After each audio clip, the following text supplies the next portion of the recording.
Each afternoon, real setups are broken down with entry strategies and the technical reasoning behind every trade. This is today's best trade setups with Verified Investing. Welcome to today's best trade setups. My name is Benjamin Poole, head trader here at Verified Investing. The SPX is trading near that $7,000 level on this chart. It's actually above the midline of the parallel channel. So if we can recapture the all-time high on the SPX, we could see another leg to the upside. With US oil not really trading and doing a whole lot, kind of basically flat right now on the news that the U.S. is now starting to block the Straits. Now the President Trump has mentioned that now he can end the war at any time. I know we've heard that before, and the markets are forward looking. And so it really depends on what really is going to happen with everything. But, you know, whatever happens, we're going to go ahead and just jump into the chart. So first thing we're going to do, let's take a look at the SPX. So here's the double top all-time high right around $7,000 on the SPX. And again, what we were monitoring was the midline of this parallel channel. We gapped above the midline. And basically what that did was it said, okay, everybody who wanted to exit the trade, now all of a sudden you can avoid exiting that trade. And instead of taking that potential loss on the trade, now we're going to go ahead and drive this to the upside. We see this happen from time to time where it just all of a sudden clears a gap in the charts. And if you were in this trade and you were looking to get out towards the midline and it gaps above that, now all of a sudden you're in the money.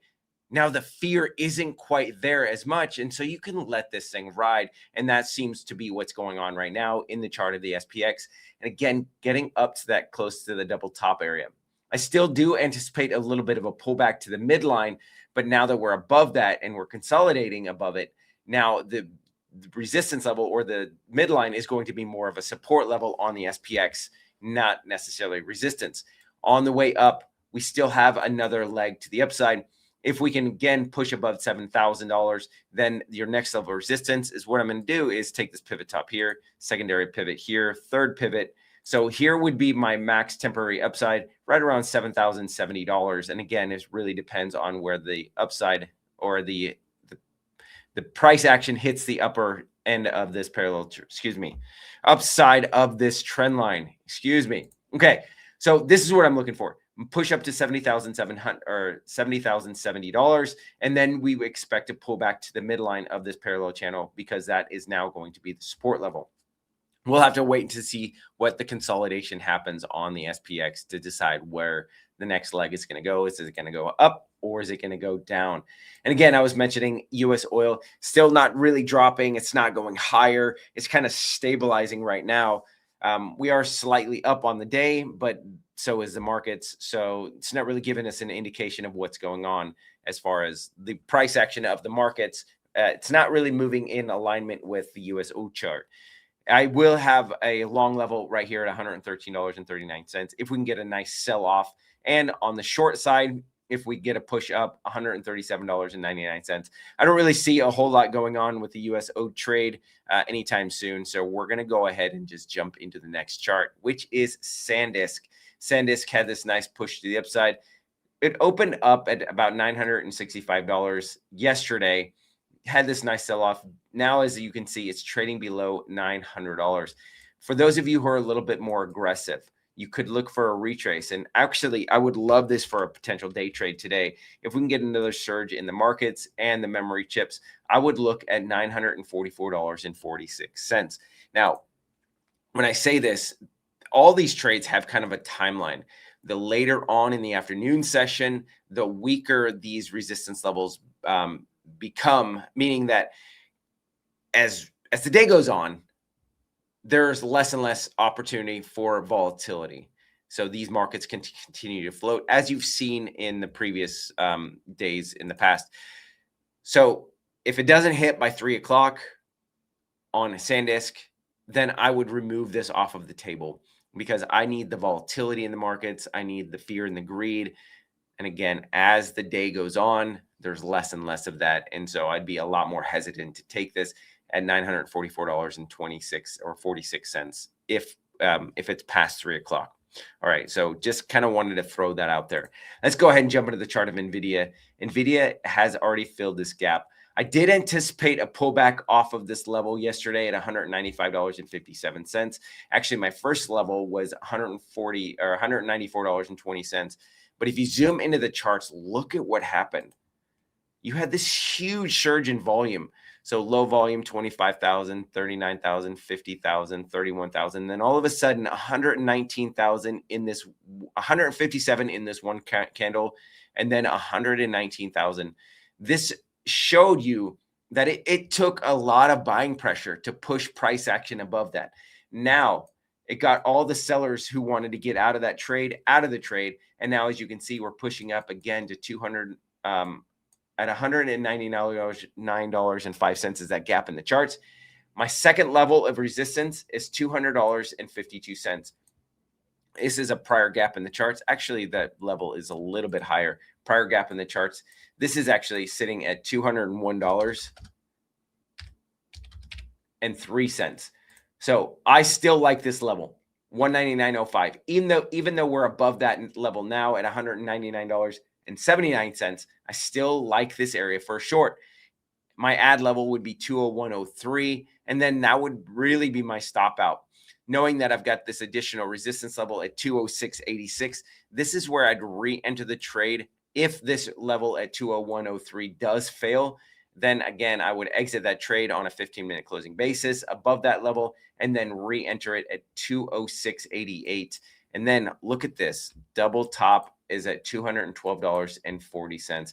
This is where price action is starting to get way overextended. And so these levels, you should get a pretty sharp pullback. And these are starting to get into levels that I would be interested in picking NVIDIA up for a potential swing trade. Bloom Energy, the first level of resistance today was a key psychological level at $225. Now we're above that. What I want to see on Bloom Energy, because this has got a momentum play behind it, is a pierce of $240. So if it gets up to 240.82, this is the level that I would short it because of volatility. Those of you who are a little bit more aggressive, look for that whole round number of 230 for about a 3% pullback, and then 235 for another 2 to 3% pullback, and then 240. This is where I'm looking for about a 5 to 6% pullback with this extended move to the upside. So from $117 from the lows of the 30th of March, that would be 105% move in a month, less than a month, 2 weeks. That's overextended. Doesn't necessarily guarantee that that's going to be the top, but I don't see it going much higher than that after this huge run to the upside. I mean, how do you get into a stock on the 30th of March? It goes up 100%. Let's say you drop 10 grand in there, it goes up 100%. You make 20,000. How do you not pull your money out? So 240, maybe it goes up to 250, but this thing is due for a pretty substantial pullback, even though it's got positive news that it's partnering with Oracle. Doesn't matter. It's going to be overextended. It is overextended. So 240, maybe 250, but there should be some profit takers, and it'll really drive that price action down. Okay, let's go ahead and jump into QBTS. It's having a nice push to the upside. I did have a shortable level today at $20.56. As you can see, this was a prior pivot in the pivot top. Price action got support, and then all of a sudden got resistance as it got underneath it. So this was my level today. Now that we're already getting a little bit of a pullback from that level, what I'd be waiting for is another prior gap in the charts, which would be $21.22. So the QBTS is having a nice surge to the upside. It's up 19% on the day. So again, this would be my next level of resistance at $21.22. And this has to get there by 3 p.m. or else this is off the table for me. I would love a surge right up into that area, and that would give me further confidence that we're going to get a nice sharp sell-off. Let's go ahead and go into Tesla. So a couple days ago, actually on the 7th of April, I did mention that there was a bottoming tail in play. And to play this on a potential retrace of the scene of the crime, your stop out level would be a stop at a closing basis below the low pivot area. It did tag that area, never closed below it. And then all of a sudden, this huge surge in the price action of Tesla. I did not enter this trade, and now all of a sudden it's having this parabolic move. So if we get another push to the upside, $290.11 going into today's session or into the afternoon is where I'd be looking to play Tesla for a short. Because of the volatility that's in Tesla, I would stop out on a 15-minute closing basis if it closes above that level. And by the time you get this video, this actually may be at the level that it's already piercing. If you decide to dollar cost average, your next level of resistance is going to be right here, prior gap in the charts. As you can see, was additional resistance level at one point at $292.78. Above that, your next level of resistance is going to be this prior gap in the charts. As you can see, was support a bunch of different times and or resistance. And so $397.01. These are the levels I'd be looking to play it. Those of you who are a little bit more conservative, kind of like me, you would be looking for a whole round number of $400 for that to pierce. And then that's where you would enter a trade. These other levels are just prior resistance levels that you should get a pullback. For me, I do like these as far as a pullback level, but I would be more interested in waiting for that $400 whole round number off of this move. And that would be about a 10% move. And that's what can happen on a chart like Tesla. You get some momentum behind it, and then all of a sudden off to the races you go. IONQ had this nice push to the upside. Pivot top right here, $41.90 is a good rejection level. It's already gotten a pullback off of that. So what it'd be doing is looking for an additional resistance level, which would be this prior gap in the, or actually red bar candle high. So $42.72 is your next resistance level. I would be looking for about a 1 to 2% pullback from there. And then you get this red bar candle high right here at $43.44 as additional resistance on IONQ. Bitcoin has had this nice surge to the upside. I was mentioning a couple different videos that I'm short-term bullish on the chart of Bitcoin. And the reason is it's got this beautiful downsloping trend line that price action has now gotten above.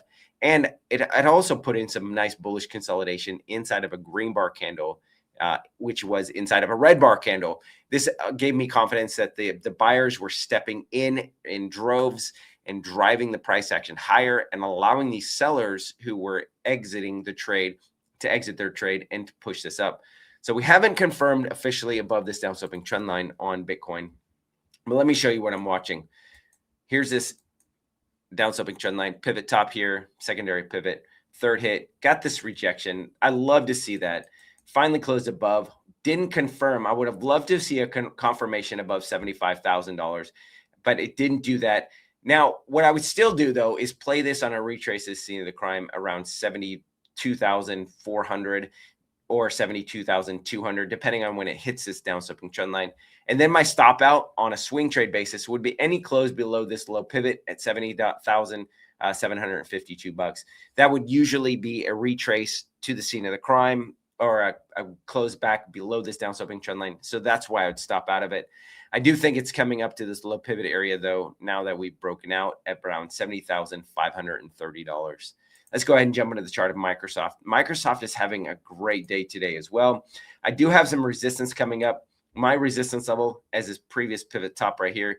Zoom out in the charts. As you can see, there was additional support in this area until this price action broke. So if we get back up to $413.58, this is where I'd look to take a short trade on Microsoft going forward.